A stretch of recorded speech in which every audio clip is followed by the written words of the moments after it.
మాల్దీవులు India మధ్య పచ్చగడ్డి వేస్తే భగ్గుమనేలా ఉంది. ప్రధాని మోదీ లక్షద్వీప్ ను సందర్శించడం, ఆ వెంటనే ప్రధానిపై మాల్దీవుల మంత్రులు అనుచిత వ్యాఖ్యలు చేయడం ఇటీవలి హాట్ టాపిక్ గా మారింది. అంతేకాకుండా ఇండియన్ ఆర్మీని కూడా మాల్దీవుల ప్రభుత్వం తిరిగి వెళ్లిపోవాలని చెప్పడంతో ఇండియాకు మాల్దీవులకు మధ్య దూరం పెరిగింది.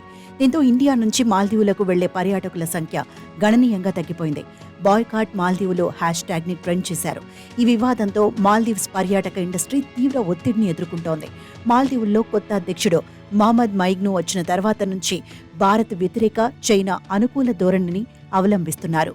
మాల్దీవుల ప్రభుత్వం మరోసారి భారత వ్యతిరేక వైఖరిని కనబరిచింది. అక్రమ వ్యాపారాలు నిర్వహిస్తున్నారనే పేరుతో 43 మంది భారతీయులతో సహా 12 వేర్వేరు దేశాలకు చెందిన 186 మంది విదేశీయులను బహిష్కరించింది. అయితే చైనాకు చెందిన ఒక్కరు కూడా ఈ జాబితాలో లేరు. బహిష్కరణకు గురైన వారిలో బంగ్లాదేశ్ నుంచి 83 మంది ఉండగా, భారత్ నుంచి 43 మంది, శ్రీలంక నుంచి 25 మంది, నేపాల్ నుంచి 8 మంది ఉన్నారు.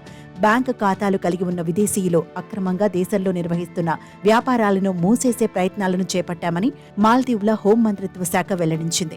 నమోదిత యజమానికి బదులుగా విదేశీయులు వ్యాపారాలను నిర్వహిస్తున్నారని ఆరోపించింది. 186 మంది విదేశీయులను బహిష్కరిస్తున్నట్లు మాల్దీవుల ఇమిగ్రేషన్ కంట్రోలర్ షమాన్ వహీద్ తెలిపారు. చైనా నుంచి ఒక్క వ్యక్తి కూడా లేకపోవడం చర్చనీయాంశంగా మారింది.